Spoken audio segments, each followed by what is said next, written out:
My name is James Williams Jr. and this is my final video for tonight. Now, this video is going to be about the entertainment business. Alright? So this may go long, it may go short. It's probably not for children. I'm probably gonna slip and have some foul language in here. So if you're under the age of 15, please go watch something else. Alright? That's my disclaimer. There are many forms of entertainment. Let's get that straight right off the bat. There's independent films. There's internet films. There's porn. There's HBO. There's Cinemax. There's multiple different arenas. So all hope for me is not lost yet. But my career isn't taking off the way I would like. So now let's get serious here. Alright. One, when you're in this business, your life is no longer your life. Your life is contracted to whoever or whatever contracted you signing on. If they want you to wear your hair like this for the role, you can have contract negotiations. So that I gotta put a clause in mine. My hair is never getting cut. Period. Not trimmed, not cut, nothing. You want to cut this hair, you're gonna pay me. Let's get that out the way right there, right now. So they want you to wear your hair like this because your character needs to wear your hair like this. That's what you're going to do. They want you to wear your hair like this. That's what you're going to do. They want you to wear your hair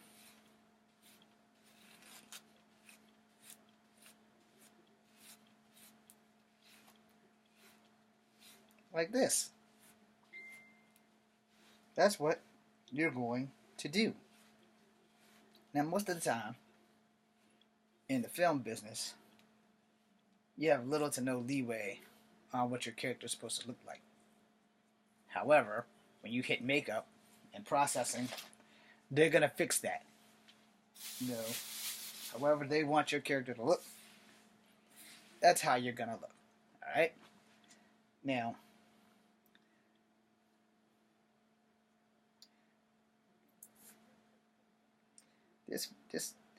this business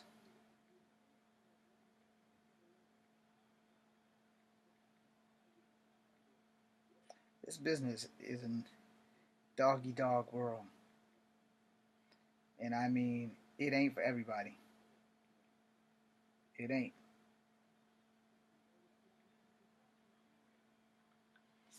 And I'm telling you this for a reason.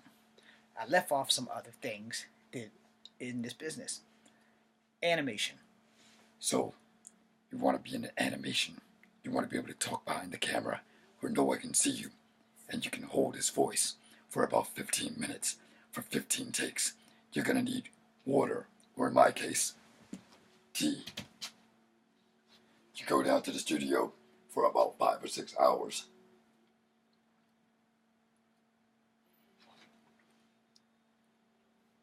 You get a little drink. It revives your voice, so you can have the talent that you need to succeed. This way, if you have to talk for this damn rabbit, or this damn bunny, or this frog, or even a pink gorilla, you have to be able to control and maintain your voice for yay so long, at some time, at some point. Or even, sometimes if you're a guy, you have to talk like a girl. Because that's your job as an actor, to be able to multitask and do things to sound soft and sweet. Or evil as hell. It just depends on where you are. You can be a voiceover actor for video games. You could be a voiceover actor for little ponies and cartoons and stuff where they fly around with rainbows shooting out of their ass. But there are many ventures in acting. So there's always something that an actor can do. You can be a stunt coordinator while you're filming. You can be the martial art hero.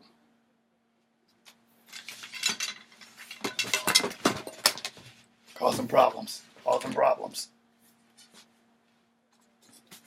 You can be the stealth assassin.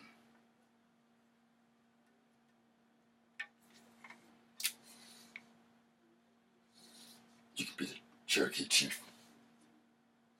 But if you call me chief, I'll put an arrow through your chest. Now also, when it comes down to making movies and stuff, it probably helps if you actually look the part. So, A lot of the reasons why none of you know who I am is because every time I've gone on a casting call, I don't look the part. So, I've been to many of these things, and every time I've gone to them, I get the same damn thing. Can you sing? no, Can you dance? maybe, Can you be funny? I'm funny looking. Oh, well, if you get one of these cards, then we'll give you a call back. So I went to one, the last one I ever went to. The guy told me that, but You don't secretly know is that there is a list. I've made a video about this list before, but apparently no one's believing me. I've been trying to break into this business for 17 years. There was a studio here in Virginia that has not given me a chance To shine, to see the talent that's within me. I could put on that Captain America suit and that shield and pose like I did as Major Victory for Halloween. But see, if you're not given the chance, you'll never know if your ass can actually act or not, or at least attempt to act. And there are some actors who can't act and are making badass money. Why? Because those guys have been lucky. It's also who you know. And I'm not going to give up on acting, but it doesn't look like I'm getting anywhere remotely close to doing it. This business is cutthroat. This business is about rejection and how many times someone's going to say no to you until you get that magical thumbs up where someone goes, yes! Now in my 20s, and even in my 30s, I could have been a Power Ranger. But there were no casting calls in Virginia. And in my 20s, and in my 30s, again, there's a studio here in Petersburg that pretty much gave me the finger. They made me go make a movie. I made a movie called Fallen Dragons. I needed 14 people. I got maybe 10. Thank you to you 10 people that helped me out, that put your life on some time for me to attempt to make my dreams come true. Thank you. Nothing, there's no words that can thank you enough. And wherever you're doing right now, thank you. And to the people who helped me in every other movie that I've attempted to make, thank you. Because I haven't given up, but I have failed you all, and I have let you down, and I am sorry. Now, this isn't about me getting more viewers here. This isn't about me getting more followers. This isn't about me doing anything outside of laying it down to you the hardcore truth. This business takes no prisoners, and very few of us make it into this business. And I mean very, very, very few of us. And most of us that make it in here just get damn lucky. I don't have good luck. If that was the case, I wouldn't be making movies from this room. You know, I wouldn't be making these videos. I would be actually doing kung fu stuff. I would be starring in movies with my boy Larry Lamb. I would be making movies with Kid Carmichael Simon. I would have been in the WMAC, which should get a reboot, Netflix, if you're listening. And I need a job. More than willing to move to Universal Studios on Florida if I just can get a job. Now, I have lots of talent. I can be a voiceover actor. I could put up a whole thing of Mass Effect Andromeda and talk for every one of them, including Sarah Ryder. But no one's watching me. No one's listening. No one's giving a flying fuck. So what do? I keep trying. And keep on trying. And I'll keep trying until I breathe my last breath. Because this business, especially kung fu movies, make me happy. I need tea.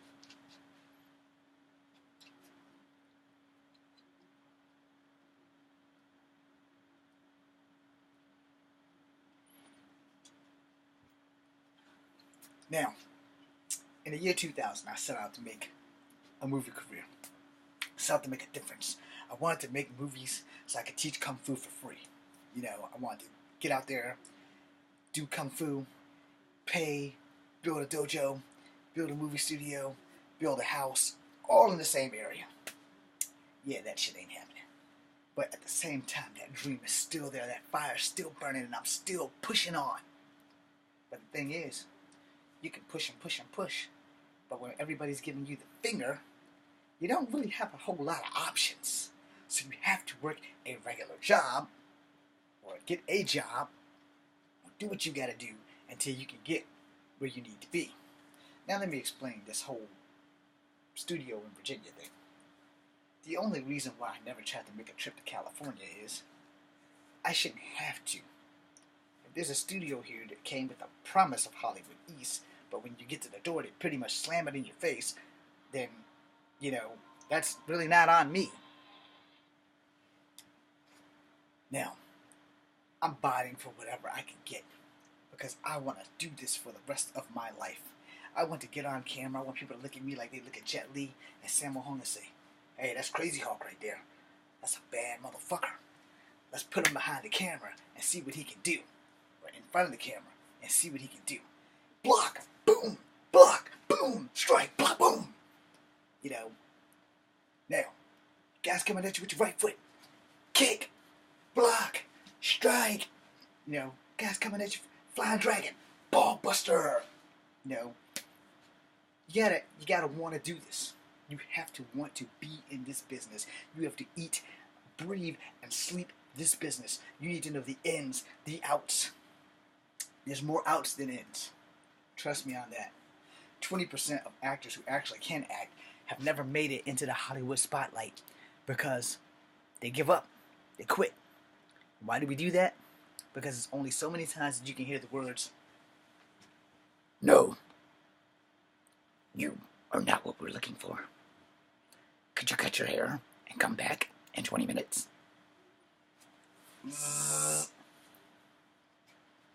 Oh, you cut your hair. We're sorry, we already got somebody. Damn. See you next time, kid. now why did I do that?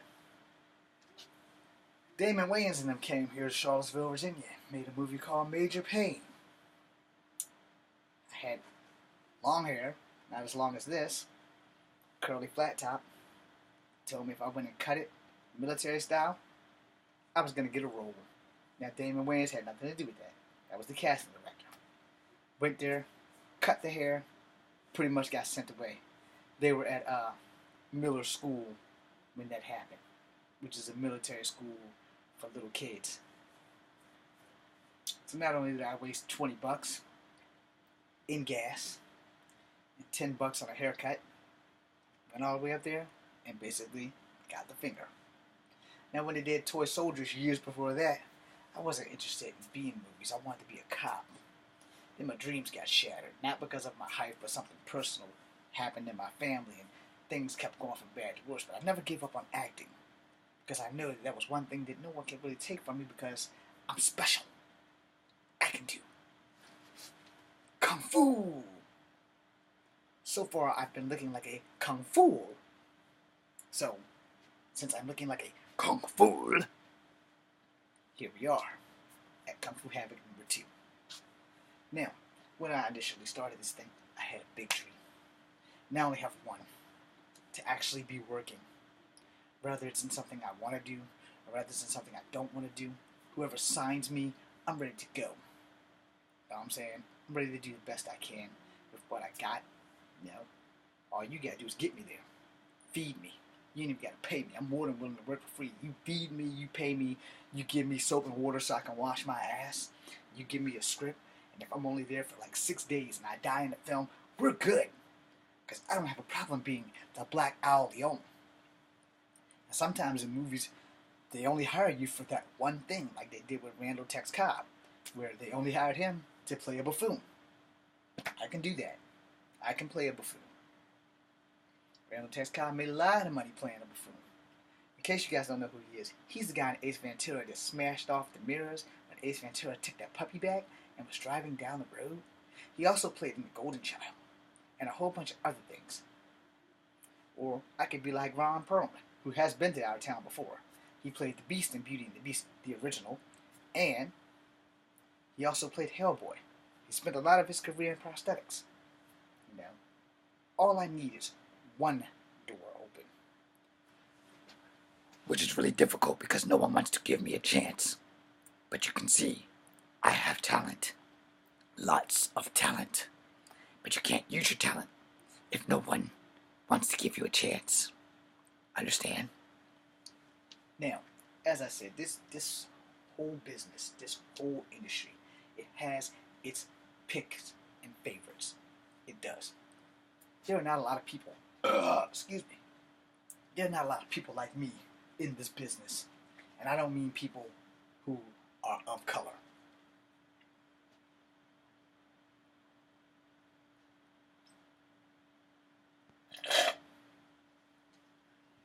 Clearly you can see I'm a black man, right?